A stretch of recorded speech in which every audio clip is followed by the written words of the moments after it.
ஜெயலலிதா மரணம் தொடர்பாக விசாரணை கமிஷன் அமைக்கப்பட்டால் முதல் ஆளாக பன்னீர்செல்வம் தான் விசாரிக்கப்பட வேண்டும் என்று சுகாதாரத்துறை அமைச்சர் விஜயபாஸ்கர் தெரிவித்துள்ளார்.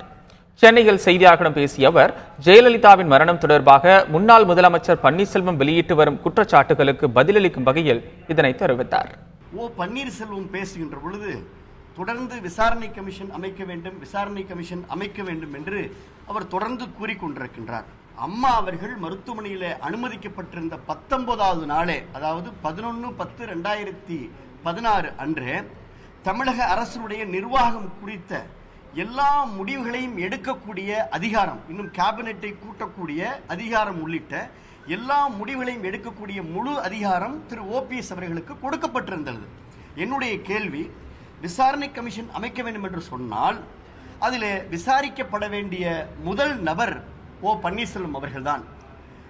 ஒருவேளை இவருடைய கூற்றுப்படி குற்றம் நடந்திருக்கிறது என்று அவர் சொல்லுவாரேயானால் முழு அதிகாரத்தையும் கொண்டிருந்த அவர்தான் முதல் குற்றவாளி.